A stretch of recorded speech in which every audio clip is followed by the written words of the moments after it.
What we're going to be working through in this video is a thermochemistry problem where what we're trying to do is determine the equilibrium constant for a reaction at one temperature if we already know what the equilibrium constant is at a different temperature, and also we're given the enthalpy of that reaction in those cases, right? So in this problem right here, we have the equilibrium constant for this reaction, to form ammonia, right? Where we have N2 gas plus 3 equivalents of H2 gas forms 2 equivalents of ammonia gas.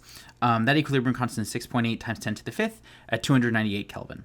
And then the standard enthalpy of that reaction is negative 92.22 kilojoules. So what the question wants us to do, right, is figure out what the equilibrium constant is at 400 Kelvin, and then, essentially kind of give an idea of what effect does raising the temperature have on that equilibrium, right? Like, how is it going to be affecting it?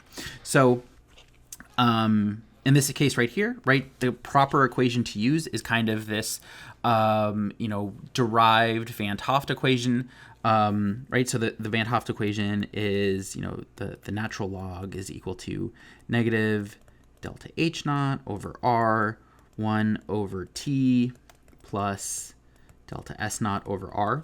So if we're looking at two different K's, right, all we're looking really at is a ratio, and so we can rearrange a bunch of things so that what we get is that the equation is the natural log of K2 over K1 is equal to negative delta H naught over R times 1 over T2 minus 1 over T1.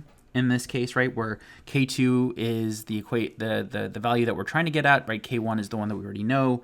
T2 is the new temperature. T1 is the other temperature, right? And so you can, use this also in other ways, right? But in this case right here, we're using it in this way. So we have this right here, right? So we know what delta H is, right? That's negative 92.22 kilojoules, right? We know R, that's the gas constant, that's 8.314 times 10 to the, or not times 10, right? 8.314 joules per Kelvin, right? We can throw out the moles in this case right here so that things cancel out. And then, right, the temperatures are going to be in Kelvin, right? That's a very important thing to remember, right? Kelvin is the value that you have to have for the temperatures. It doesn't work for degrees Celsius. And the reason it doesn't work for degrees Celsius is because, right, you're doing 1 over that temperature, right? You're not doing the temperature minus the other temperature, right? So that's a very important thing to think about. You're going to get very different values if you're doing this in degrees Celsius. It has to be in Kelvin.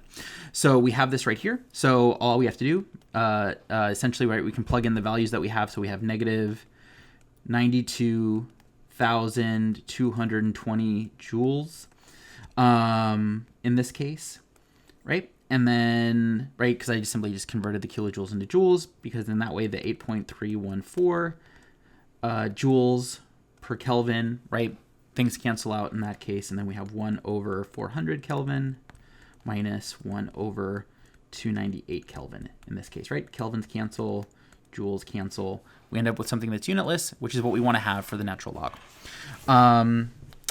Right, so we have that, right? So the natural log of K2 over K1 is equal to negative 9.49, right? And so if we take that and then we just simply throw in the exponent, right, e, in this case to get rid of the natural log, what we end up with is K2 over K1 is equal to e to the power of negative 9.49.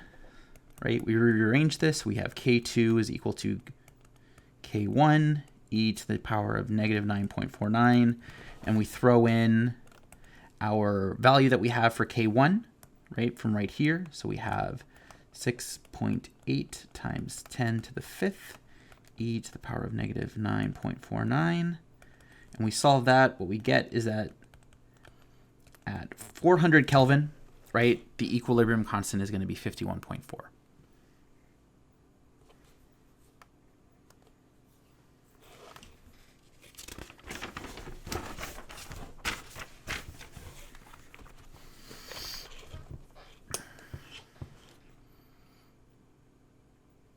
So in this video, we're going to be talking about a thermochemistry problem where we're going to try to calculate the change in entropy for a reaction if we're given the equilibrium constant for the reaction, and we're also given the standard enthalpy for that reaction. So the equation that we would use in this case is the Van 't Hoff equation. Oh, this wasn't... All right, there we go.